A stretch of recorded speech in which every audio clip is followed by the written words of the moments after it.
that we live together. Tell me why, tell me why. Why can't we live together? Hi ladies, welcome to your very first virtual lesson. Today's lesson, Slavery Divides the Nation. So we're in about 1850 right now, the events leading up to 1850. The book you read for the summer took place prior to that, but again, that really showed you how stressful and the tension and the way people lived was like.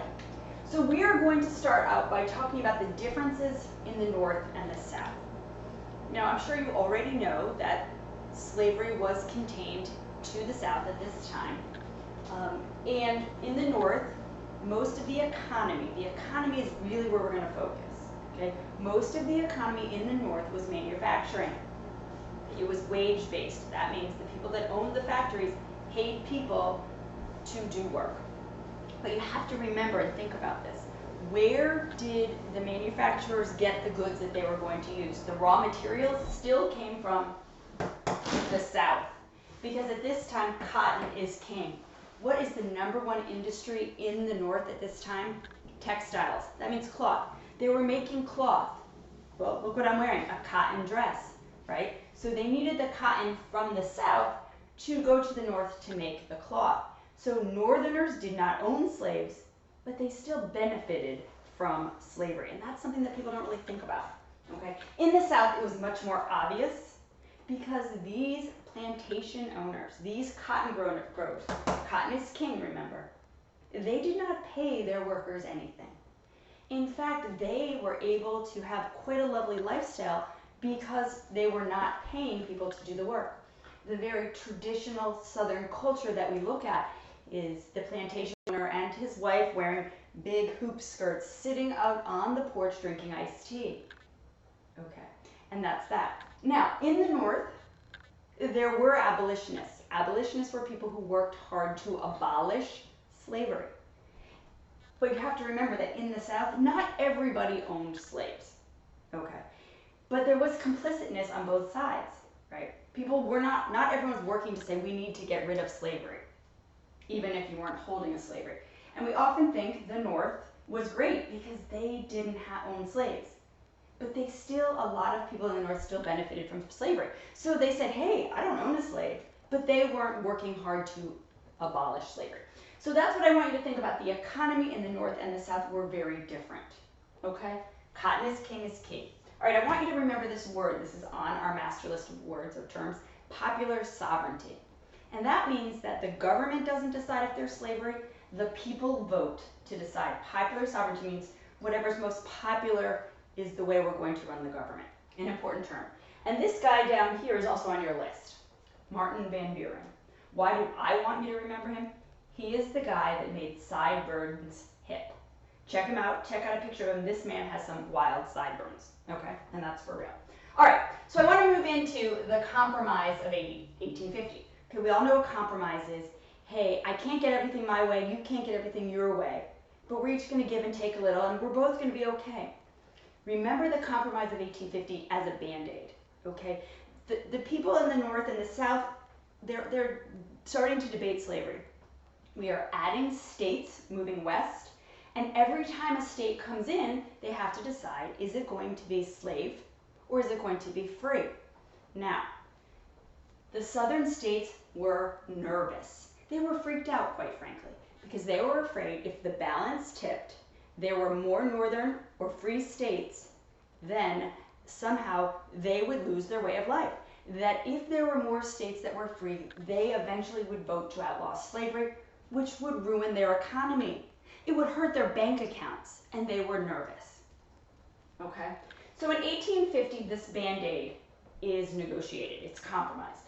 Now, my friend, Henry Clay, okay, Henry Clay, I used to have a cat named Henry Clay. That's how cool Henry Clay is. Henry Clay is one of the big three. There are 3 orators at this time, okay? These are the 3 big guys in Congress that could give a speech and everybody listened. Even more interesting than me, if you can believe it. Okay, they were the powerhouses of this time. Okay, Henry Clay, he's from the West.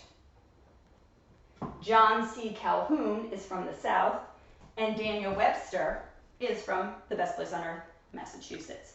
Okay, these names we will hear. They are important. Highlight, circle, we love these guys. Remember, Henry Clay, my cat. God rest the cat's soul. Okay, so the Compromise of 1850. First of all, California will be admitted to the Union as a free state. Okay. 2, the slaves trade is abolished in Washington, D.C. Okay, people, the capital of our country, they were still actively trading slaves. That had to stop, and it did as part of the Compromise of 1850. Okay? The Fugitive Slave Act is enforced. What does this mean? Well, it means that the Fugitive Slave Act was an act that said if you're a runaway slave and you are found, you have to be returned. And nobody really paid attention to it. It wasn't a big deal. Well, with this enforcement, they did things like this. If you turned in someone that you believed was a runaway slave, you would get paid for it. Judges would actually pay people, okay? Which was terrible because people who were actually freed slaves who had papers, people who had run away a long time ago and had established businesses in the North, were now nervous. Talk about nervous. They were walking over their shoulder because they didn't know if someone's going to turn them in. They also didn't know, and if you've ever seen the movie 12 Years a Slave, people might say, oh, I don't like that guy. Excuse me, he is a runaway slave, even if he isn't, because if you can't prove it without a shadow of a doubt, and the judge is paying people, it was very messy. So it was really an awful thing. There were all kinds of advertisements in the North saying, you know, we're looking for you. We are worried about you. You know, we're going to find you. And people were nervous. There are some great advertisements, even from New England, warning slaves to be concerned. Okay, that Fugitive Slave Act helped something called the Underground Railroad, where people were now getting people out of the South and bringing them all the way to Canada. And as you probably know, lots of the Underground Railroad stops are actually right here in our area. If you go out towards Albany, Maryland, there is an Underground Railroad station, which is pretty cool and well worth a visit once we can go out and do that again. All right, so back to the Compromise of 1850. All right, so Texas clarified its border. It had a border dispute in the North, and they fixed that. And then they talked about the territorial government of Utah. And it helped Utah pave its path to become a state. So that's the Compromise of 1850. There are lots of compromises coming because we keep putting Band-Aids on this issue of slavery. Okay? It's huge.